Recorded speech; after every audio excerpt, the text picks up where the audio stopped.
Good morning. Welcome to the Unitarian Universalist Church of Tippecanoe County. My name is Kim Hardin, and I'm a member of the Worship Committee. We extend a warm welcome to each of you this morning, and we look forward to the time when we can meet again in person. Our interim minister, Reverend Rosemary Morrison, is with us this morning. She hosts a virtual lunch gathering on Wednesdays at noon, and is also available at other times during the week. If you would like to talk with her, you may call the church office at 765-743-8812. If you would like to learn more about Unitarian Universalism, you may visit our congregation's website, uuctc.org, or our denomination's website, uua.org. Ours is a covenantal religion rather than a creedal religion. It is grounded in 7 principles and informed and inspired by 6 sources. These are listed on both of the websites that I mentioned.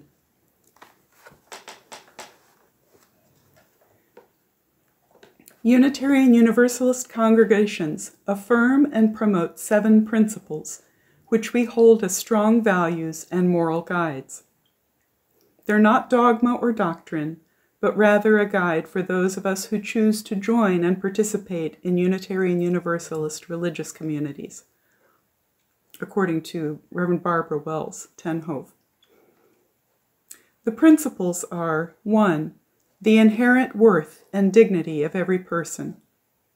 2.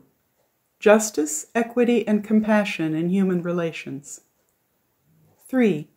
Acceptance of one another and encouragement to spiritual growth in our congregations. 4.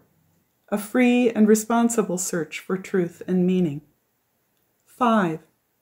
The right of conscience and the use of the democratic process within our congregations and in society at large. 6. The goal of world community with peace, liberty, and justice for all. 7.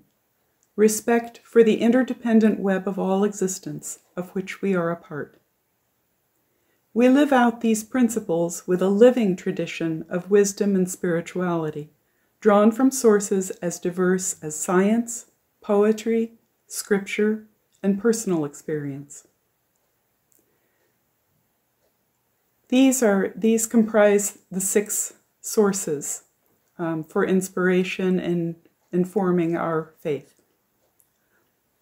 Direct experience of that transcending mystery and wonder, affirmed in all cultures, which moves us to a renewal of the spirit and an openness to the forces which create and uphold life.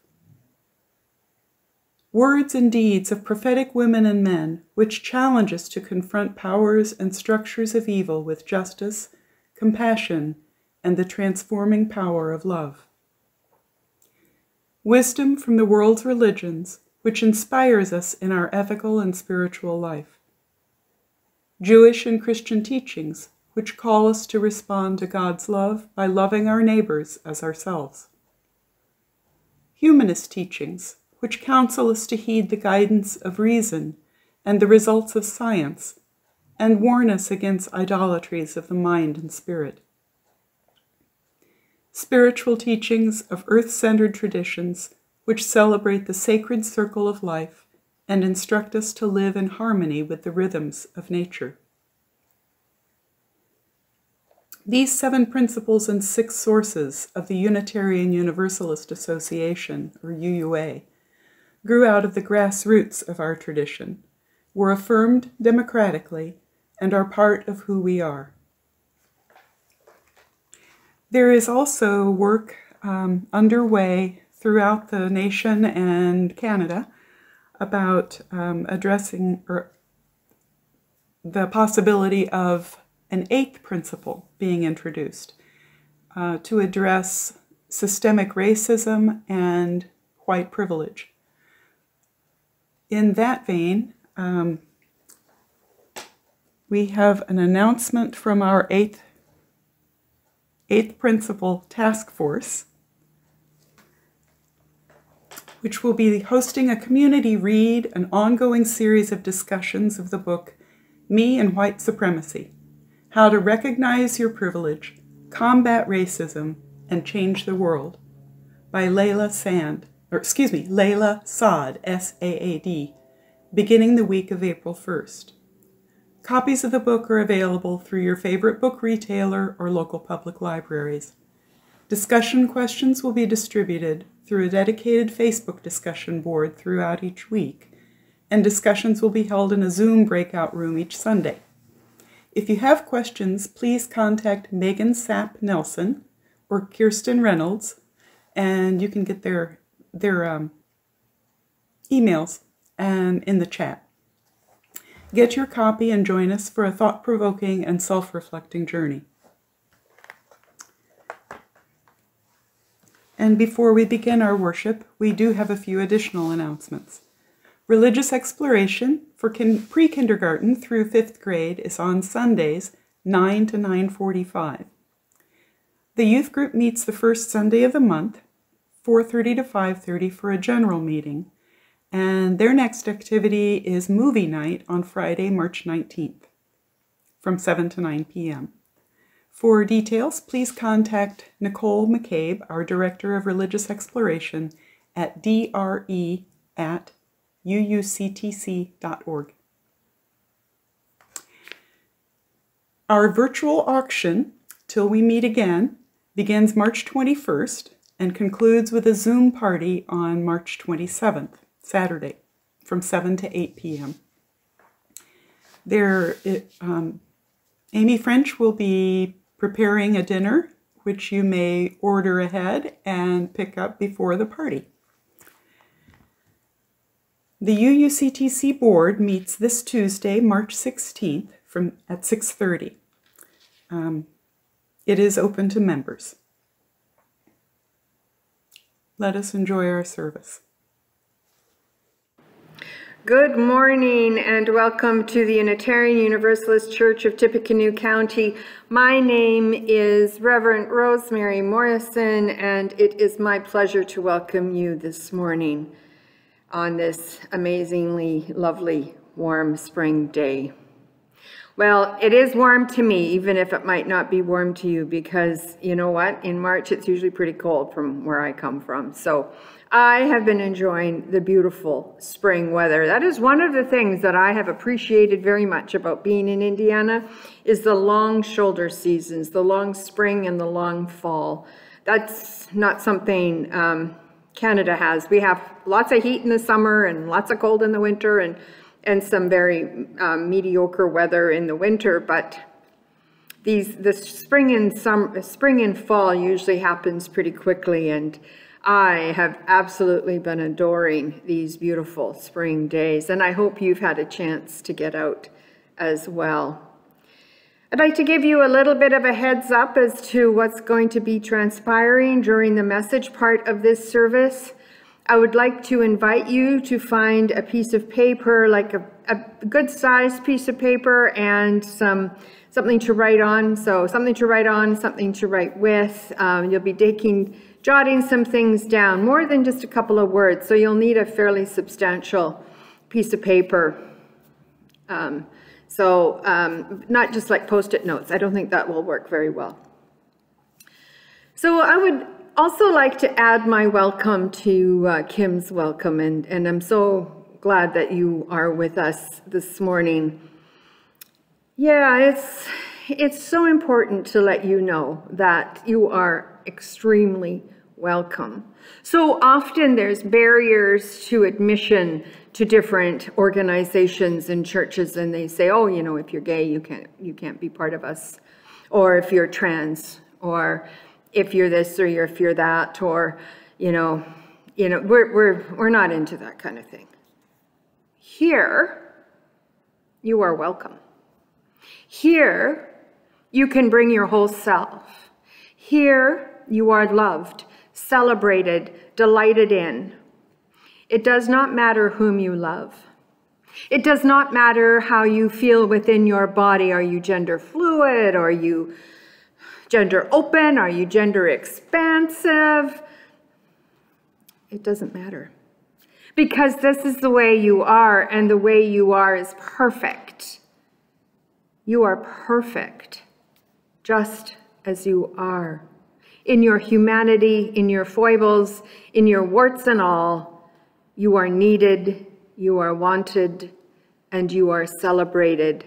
And I invite you to bring your whole self here, into this space, into this special time, this time out of time. Set it aside. Get your pen and your paper or your pencil, and then set aside distractions. Turn off the phone, except if you're doing the service on your phone, don't turn it off. Set it aside, set some distractions aside. Turn off the TV if it's on. Put down the newspaper. Bring your whole self here. I hear people say, I don't really like Zoom church. I don't get a whole lot out of it. And that's fine. Some people don't. It's not their thing, and I honor that. But I want to say, and it's not to say anything negative, you're going to get out of it what you put into it. We're going to try really hard as the worship associates and the tech team and myself to produce something for you that you can find nourishing.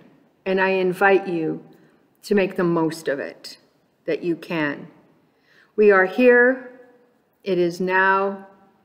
Wherever you go, there you are. And here we are on this beautiful Sunday morning together. So come.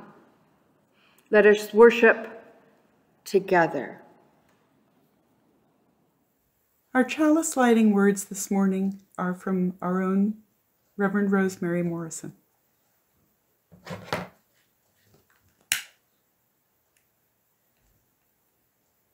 I invite you to light a candle for your own chalice.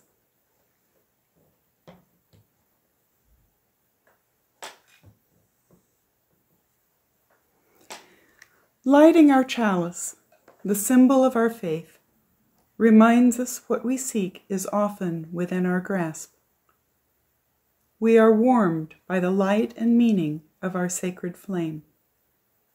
May it show us the way as we seek with passion and patience, and be reminded to do so always with kindness. In that spirit, let us say together the words of our covenant. Love is the spirit of this church, and service is its law. This is our covenant, to dwell together in peace, to seek the truth in love, and to help one another.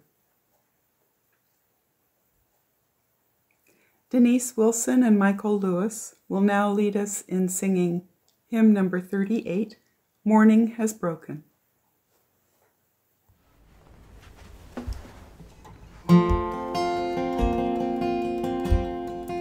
Morning has broken like the first morning. Blackbird has spoken like the first bird.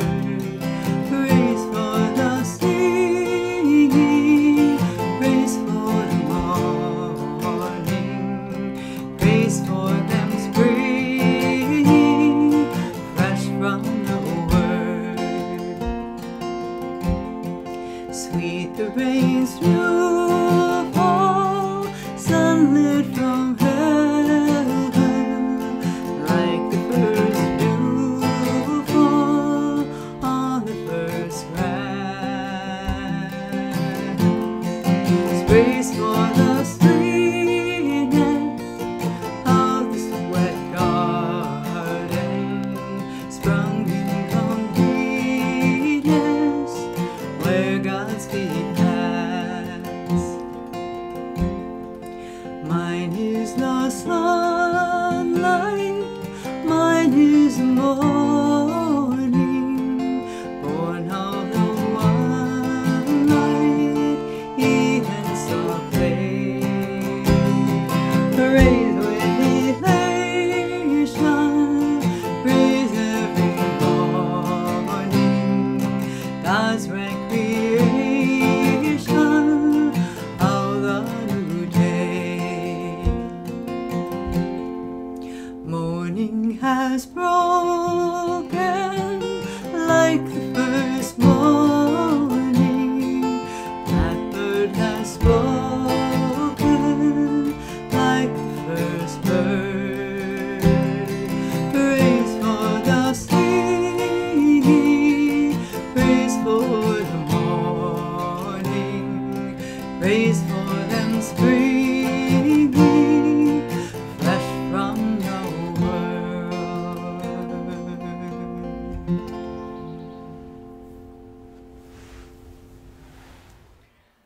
Hello, church family. I hope you're well this week. Still with the yellow submarine, but what are you going to do? Today, I'm going to read a book, and you might recognize the names of the children, but it's a fabulous story about working together. The book is Kamala and Maya's Big Idea. It's written by Mina Harris. It's illustrated by Ana Ramirez Gonzalez, and it's published by Balzer and Bray. I hope that you like it as much as I do, and grab those kids and bring them in to hear the story too. Let's get started. Kamala and Maya's Big Idea. Written by Mina Harris, illustrated by Ana Ramirez Gonzalez, and published by Balzer and Bray.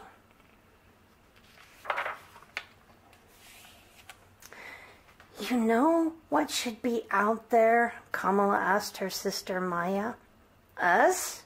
Said Maya. A slide, said Kamala. And a swing, Maya added. A playground, they shouted together. Kamala and Maya had an idea. It was a very good idea, and a very big idea. They were going to need help.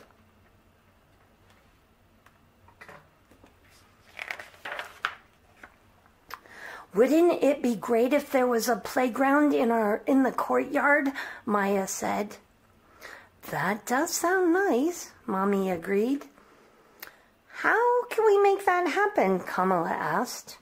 Well, I suppose the first step would be to ask the landlord, the person who owns the building.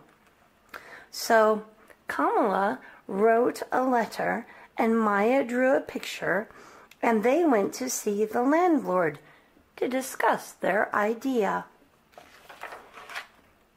The landlord thought about it for less than a second. I don't think so, no. That was not the answer they wanted, but they weren't ready to give up. That night, the sisters tried to think of ways to turn a no into a yes. They asked the other kids in the building if they wanted a playground in the courtyard. Did they? Of course they did.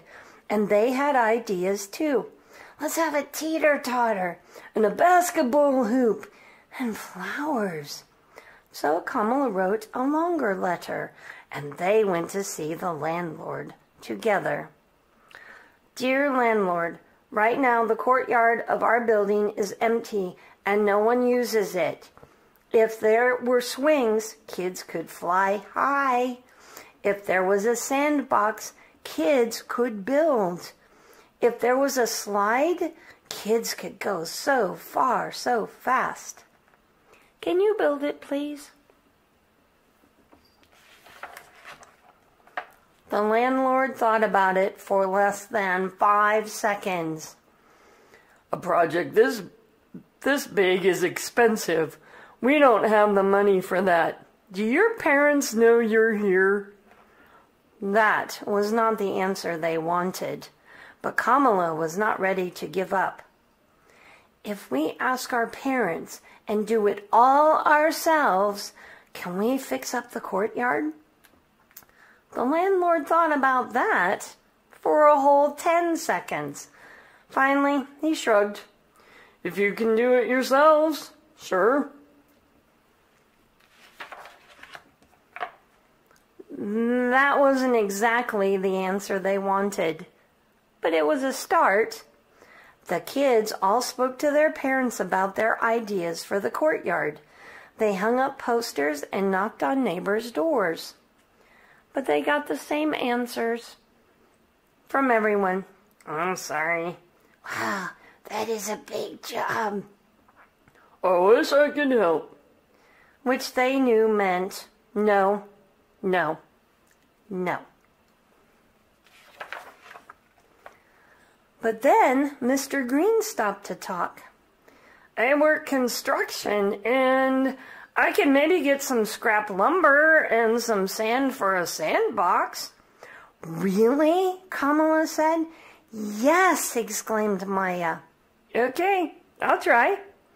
It wasn't a yes, but right now maybe was the sweetest word they had ever heard. Maybe gave them hope. The next weekend, maybe turned into yes. The kids all helped measure, and Mr. Green cut the boards.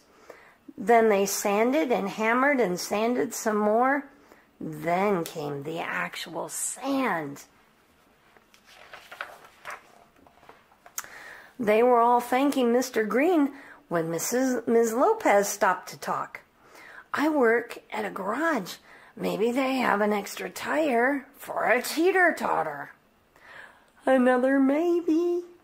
In the weeks that followed, lots of I don't knows turned into maybes and then yeses.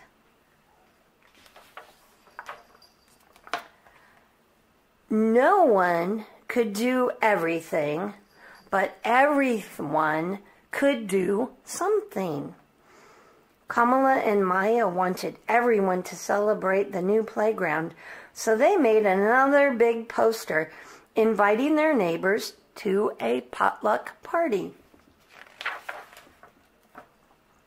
There were hot dogs and hummus, spicy chicken and potato salad, strawberries and brownies and lemonade. Mrs. Flores set up a sprinkler for the kids to run through. Mr. Green brought the music. Kamala admired the new playground, but she noticed there was still one thing missing. No one knew how to make a slide, but Mrs. Flores knew where they might buy one. I teach at Emerson Elementary, and they are redoing their playground. Maybe we could buy the old slide. This was a different kind of maybe. How can we afford that maybe? But now everyone was trying to find a way to turn that maybe into a yes. These brownies are delicious. Maybe we could have a bake sale. We can all bring toys and books and have a sidewalk sale. No one could do everything, but everyone could contribute something.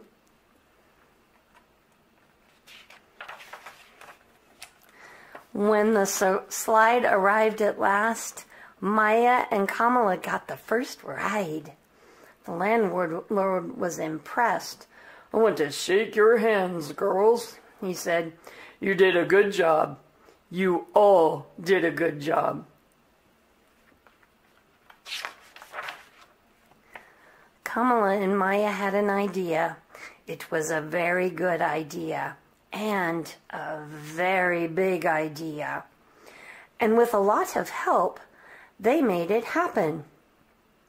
Hooray for Kamala and Maya! Hooray for the Purr sisters! "What's next, Kamala?" Kamala, looking up, said, "I'm wondering what the view is like from the roof."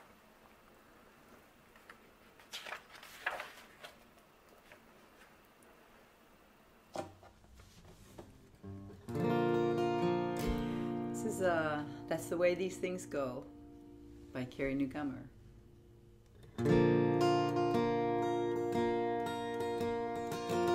Go ahead and sit on the floor when you can't outrun it anymore, when nothing helps that did before, like a river that finally floods the shore. Someday this will all be past, float away like bones and ash, but today's no different than the last. That's the way these things go. That's the way these things go. I am not lost, I'm only wandering, I'm not adrift, I'm just at sea, and I'm not sure, I'm only guessing this is right where I need to be. In the distance I hear a train that keeps rumbling on as if nothing's changed, as if the world could ever be the same. That's the way these things go. That's the way these things go. I am not lost, I'm only wandering, I'm not adrift, I'm just at sea, and I'm not sure, I'm only guessing this is right where I need to be. Yesterday 3 golden leaves fluttered down in front of me, and for a moment I felt the whole world breathe. For a moment I felt the whole world ease. So be kind to everyone that you meet, no matter what you see on the street. You don't know what people live down deep. That's the way these things go. That's the way these things go.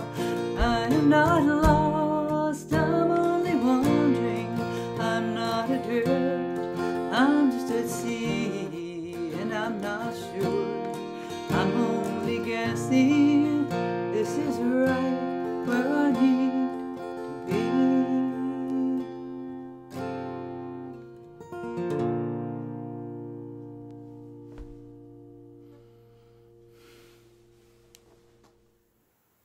No matter where we are, we need only look within to see the gifts that we have to share. I invite you to share your gifts with our congregation through our website, uuctc.org, then click on Connection, then Give, then Donate. You may also send checks to the church or drop them by. Many local banks will also make monthly deposits if you set that up with the bank. You can also give through the Square website.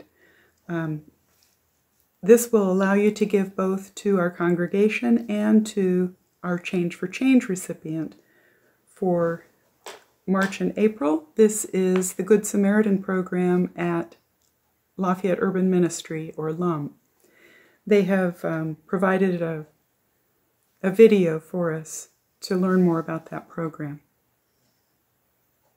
Thank you for sharing your gifts with us this morning.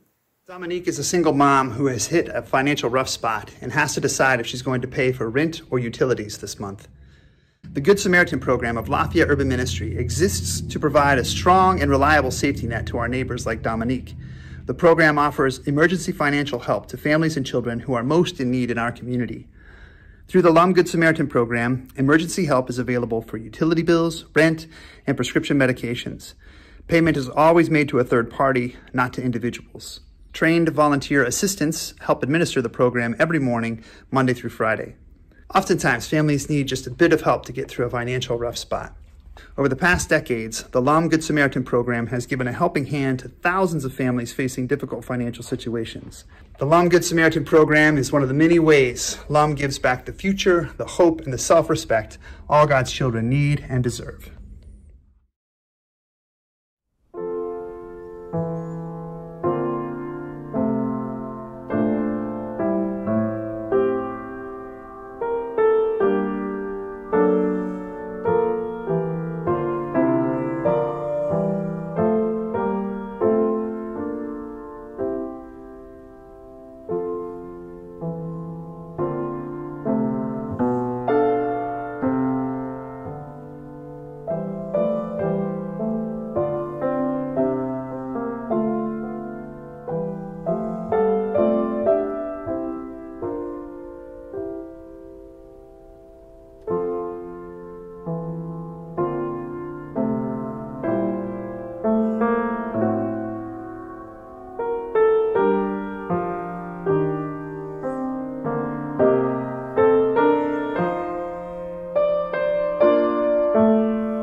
And now I invite you into a time of quiet, of reflection, of centering ourselves, of being here, right now.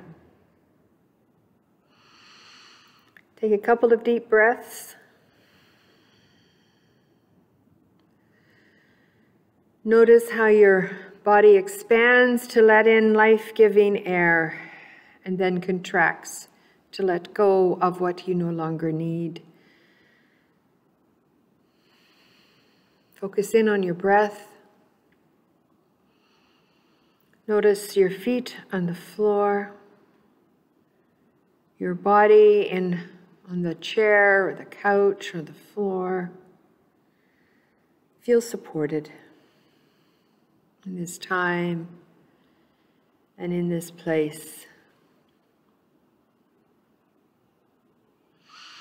I'm going to offer the poem Pandemic by Lynn Unger. Reverend Lynn Unger, she wrote this 1 year ago.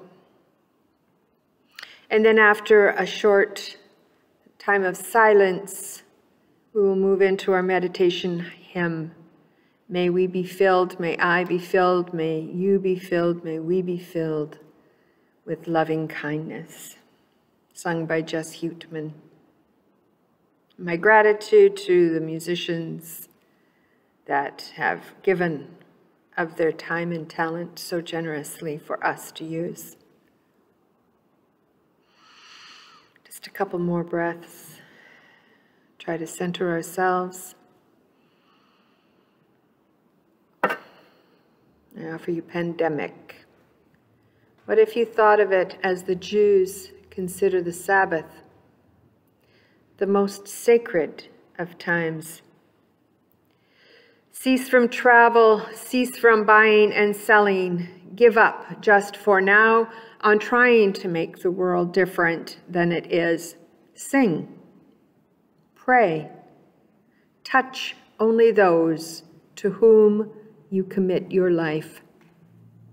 Center down. And when your body has become still, reach out with your heart. Know that we are connected in ways that are terrifying and beautiful. You could hardly deny it now. Know that our lives are in each other's hands. Surely that has become clear. Do not reach out your hands, reach out your heart. Reach out your words. And reach out all the tendrils of compassion that move invisibly where we cannot touch.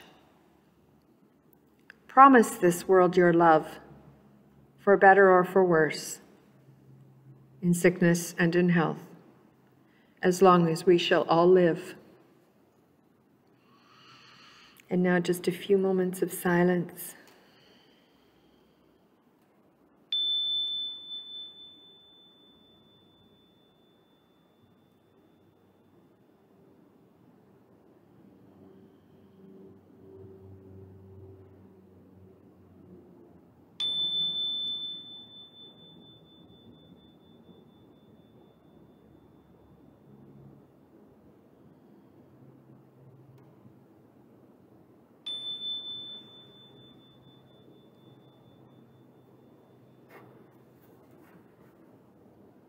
And amen. May I be filled with loving kindness. May I be well. May I be filled with loving kindness. May I be well. May I be peaceful and at ease. May I be whole. May you be filled with loving kindness. May you be well. May you be filled with loving kindness. May you be well. May you be peaceful and at ease. May you be whole. May we be filled with loving kindness. May we be well. May we be filled with loving kindness. May we be well. May we be peaceful and at ease. May we be whole.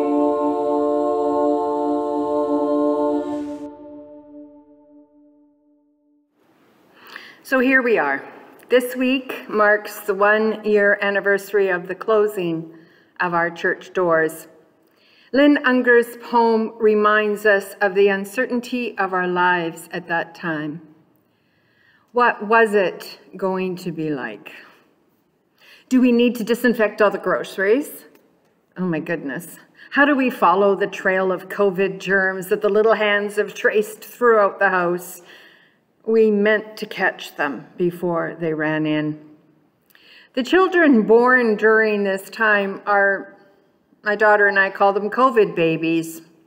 I was FaceTiming with my daughter and grandson Teo the other day. He went and got a mask and handed it to his mom and said, "Mama, mask." He wanted her to put it on, then pointed to me in the camera in the phone and basically told me to go and get my mask and put it on. "Grandmama, mask." I did, and he thought it was very funny. Our interpretation was that he was playing pandemic, and he knows people wear masks. As they say, play is work for kids. That's how kids figure stuff out. Elizabeth says that when he sees a hand sanitizing station, he goes to it and wants to rub some into his hands. He knows what to do. He is definitely a COVID baby turned COVID toddler. I thought about this for a while. His little life has been impacted so much by COVID. He thinks people wearing masks and sanitizing their hands all the time is just part of everyday life. Well, it kind of has, hasn't it? It got me thinking about how all of our lives have had to change dramatically over this past year. What are some of the changes in your behavior this year? Is it just automatic now to put on a mask? Do you wash your hands as soon as you get home? I know I do. Does it seem natural now to not shake hands or hug when you see a family or friend member that is not in your safe bubble? What about your family? Have you been kept from visiting or being with your family more than you would like? Or maybe you have become closer as you shelter together. That was certainly my experience as I sheltered in place with my daughter, son-in-law, and grandson. And I'm so glad to be back here though, and so grateful for the magic of Zoom and FaceTime. What about your ability to connect through Zoom or other platforms? 1 year ago, we never thought we'd still be doing church online, and so many of us never thought we'd learn as many new skills as we have learned over this year. The other morning, I was looking out the window and I noticed a lot of jet streams, more than I have ever seen this past year. Remember when the sky was quiet? The streets were quiet, and the stores were pretty quiet too. It was like it was Christmas Day every day. I remember how peaceful it was and how scary everything seemed. But I did love the quiet the pandemic brought. Of course, that quiet meant lost jobs and revenue, and people suffered. Did you ever think back then that we'd get used to it? I remember being kind of excited about learning some new skills, trying some different things. And now, doing a webinar online, like being a participant in a webinar online, seems so easy. No traveling expenses, no packing a lunch or trying to find a restaurant. Before the pandemic, I would have considered doing a course online to be very substandard. And now I think it's kind of normal, maybe even desired. Certainly cheaper, no hotel rooms if it's a long way away. 1 year ago today, there wasn't a Sunday morning service. Some were in shock, others isolated, and still others began embarking on a very steep learning curve. I know I was. And I want you to think back to those beginning days of the pandemic. What were some of your thoughts, your worries, your concerns? What were you coping with? And what were some of the unknowns for you? So this is where you need the pen and paper. So take a moment now and pick up your pen and paper. I have mine, and jot down a few things that come to mind. So the questions are, what were some of your thoughts at that time a year ago? Some of your worries, your concerns, maybe what your hopes were for yourself. What were you coping with? What were some of the unknowns for you? So take a moment now and write down a few things, jot down a few things. And if you desire and wish to share with everyone, it would be great and wonderful. And I encourage you to do that. So you could put some things into the chat, and we could respond to one another in the chat about some of those things that were kind of scary 1 year ago. And I'll give you about, I don't know, a little more than 30 seconds, and I'll invite you to gaze upon our new beautiful chalice while we do that.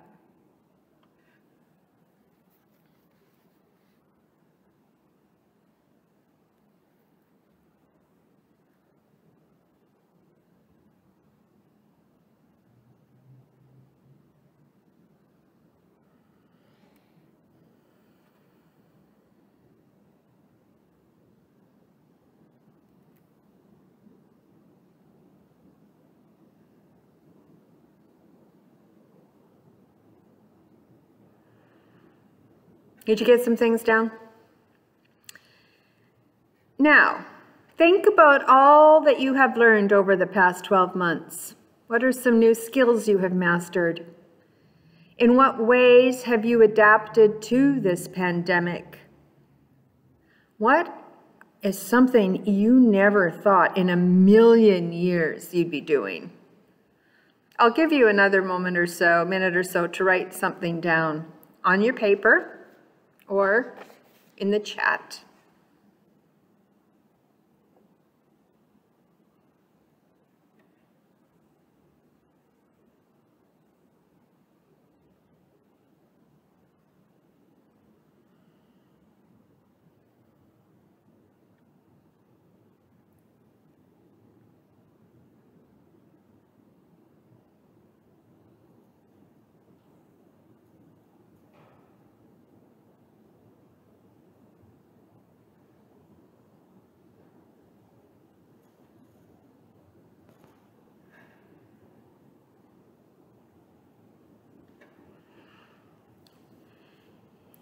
It's very important that we acknowledge our losses. What have you lost? And more importantly, who have you lost over this past year? I invite you to think about that. What are your losses? Name it on your paper or in the chat if you so desire. What are the losses you have had to contend with? People, things, participation. Can you name them?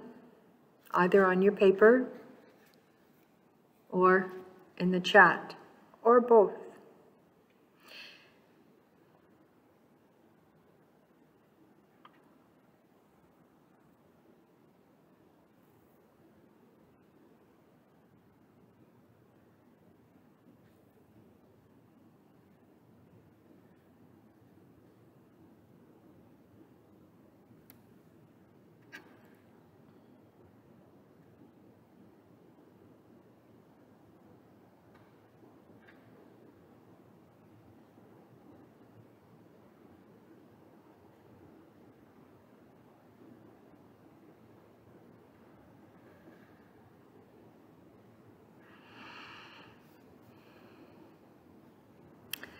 We need to write these things down, but want to keep it to ourselves. That's okay. That's what the paper is for. And it is also wonderful to share with others our insights and our losses.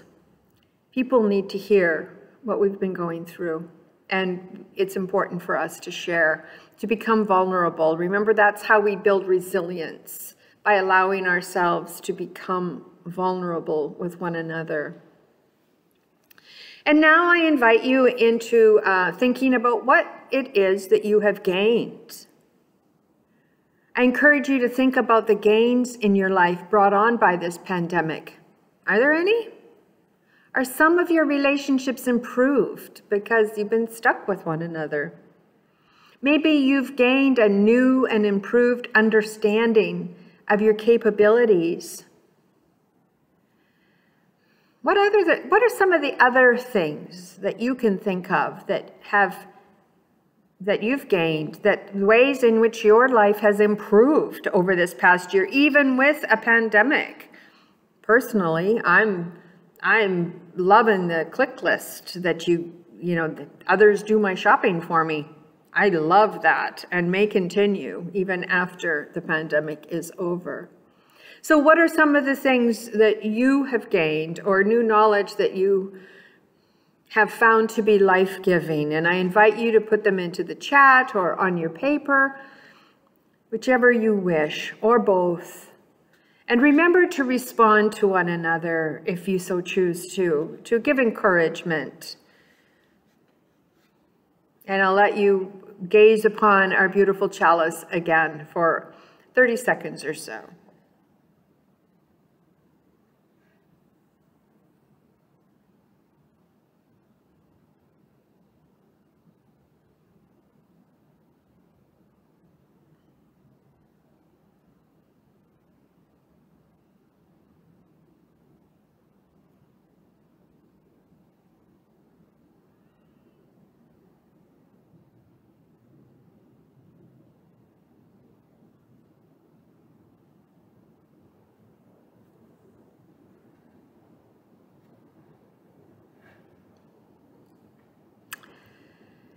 And now, what are you hoping for?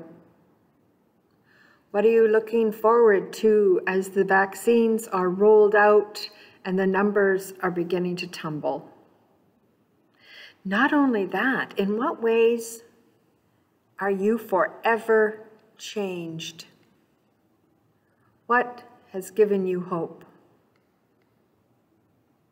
I'll give you a minute we can just begin to answer that question in the chat and on your piece of paper. Okay, just kind of count to 10 here. Allow you to look at the beautiful chalice once more.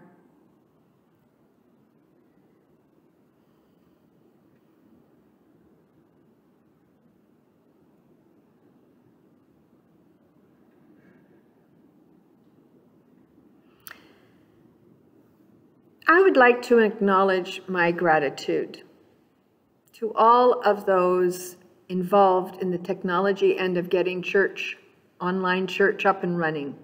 All the musicians, worship associates, committee chairs, the board, the staff, Monty and Nicole, our great staff members, Monty Mizek and Nicole McCabe, and really all of you for contributing to this new and crazy world of online church.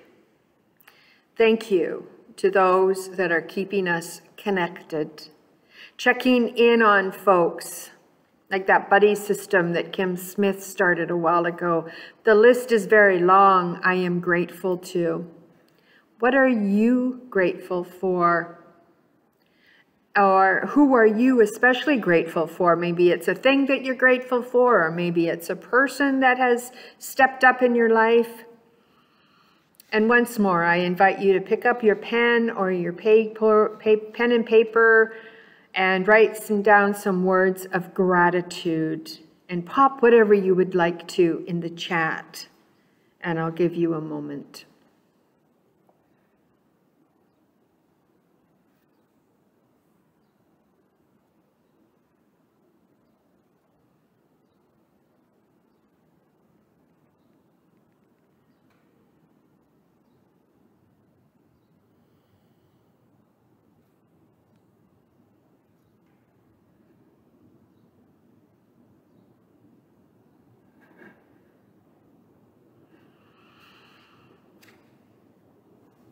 And the last question I want to ask is this.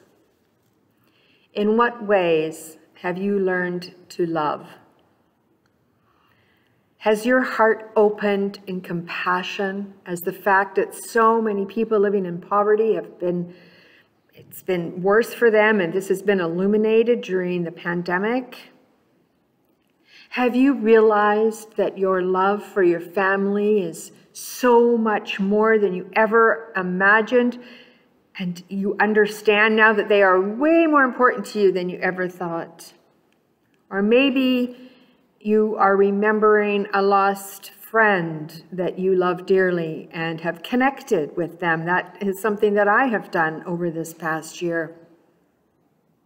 Have you newly concerned yourself with folks whom this pandemic has made so very vulnerable? People with autoimmune diseases, elderly people.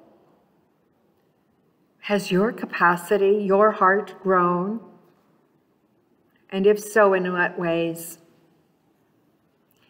And I'd like you to put some of these things down into the chat or onto your paper or both. I think it's so important that we share how love has entered our world during this pandemic, how our hearts have grown.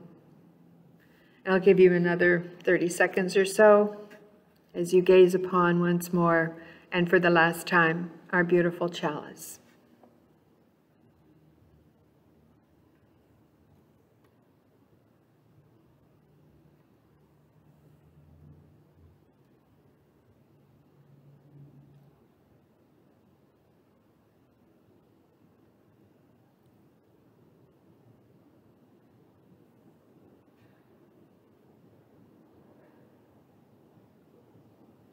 So some of the things that I want to remind you about, I've already mentioned the buddy systems that have been put into place, people calling one another and visiting one another and helping one another and driving people and to appointments, and one in the front seat, one in the back seat, fully masked, windows open. We've gone and visited one another, especially in people, say in Westminster, University Place, or others, people that are shut in, and waved through the windows and had little birthday things outside people's windows. We've had FaceTime chats and Zoom meetings, and we've figured out how to have congregational meetings and vote online. The search committee was formed and has been able to do the work of finding your new minister, all online. Your staff has stayed healthy. Your stewardship campaign was extremely successful and kind of fun. You ran a critical race theory class. The 8th Principal Task Force has been working hard. The pandemic has not slowed them down one little bit. You need to be very proud of yourselves. I invite you to open your heart and give yourself a big dose of love, admiration, and gratitude. I also invite you to open your arms wide and give yourself a great big hug. And if you're with someone, you could give them a hug too. While we are not finished with this pandemic, we have been given some hope that if we stay the course, get vaccinated. I did. I've had my second shot. Continue to wear our masks. I do. I want you to too. And keep our distance from those we don't live with. We will get through this. In other words, nothing a whole lot hasn't changed, but we can see that there is an end. Some congregations were not able to figure out how to have a good Sunday experience online or do RE online and do all the things. And now you're doing the auction online and you had the art fair online. It's just so incredible. I'm very, very impressed with all of you. Originally, I was going to base this service on the book, Wherever You Go, There You Are by John Kabat-Zinn. However, when I realized that this Sunday marked the 1-year anniversary of us closing our doors and canceling all in-person gatherings, I changed gears. The lovely thing is that I hadn't read the book before and have found such wonderful insights in it. I recommend it to all of you. It's beautifully written and it's an easy read, and I'm just finding it to be delightful. So I may end up talking about that on another Sunday. What I am being reminded of is that it is important to take notice of the moments of our lives. If we are not careful, we will go through life casually and not mark the special times. To stop and focus on our breath and just to take note. Here I am right now and I'm feeling this, and this is what is happening around us. To help us stay present and alive. So, we have taken a moment and reflected on what our life was like when this pandemic hit, and what has transpired, and where we are now. Let's mark this special moment with a recommitment to love. Loving ourselves, our families, our community, and sending that love out into the larger world. And may that love come back to you 1,000-fold and buoy you up to weather the rest of this pandemic. Even though the heaviness of it is lifting, I think we're headed into another strange and different season of sort. So a different season of maybe soon and not yet. And I invite you to think about how your renewed commitment to love will be manifested in this congregation. What is your vision of how UCTC can flourish and be a loving beacon in this community? It's been quite a year that will go down in history. And I am very proud of the amazing work this congregation has done to get through it. And I believe you will all be stronger for it. So may it be. Amen. And if we let it, love can guide us. So please sing where you are with large voice if you desire. So join Hilary Noel in singing hymn number 131. Love will guide us. The words to this song, hymn, will be in the chat. Thank you. This song is titled Love Will Guide Us. Please join us in singing.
We extinguish our chalice this morning with words from Reverend Rosemary Morrison.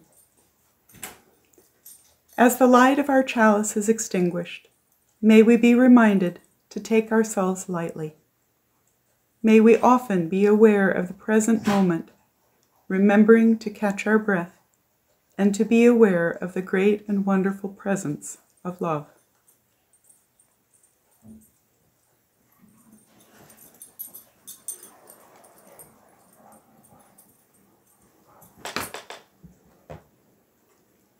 Following the service, we will take a short 5-minute break and return in the same Zoom space for coffee, if you like, and conversation. And now as we close our service, I would like to thank everyone that participated in the service. Thank you to the tech team, the worship associate Kim Harden, and to Nicole, to the coffee host, and I'm just so glad you're all here. Thank you for being here and being present and being holy, WHOLLY, holy present in this service. And now I offer you words of benediction. Do not be dismayed by the brokenness of the world. All things break, and all things can mend, but not with time, as they say, with intention. So go. Love intentionally. Love extravagantly. And love unconditionally. The broken world waits in darkness for the light that is in you, so let it shine, my dear friends, let it shine. And go in peace, my gentle people, go in peace.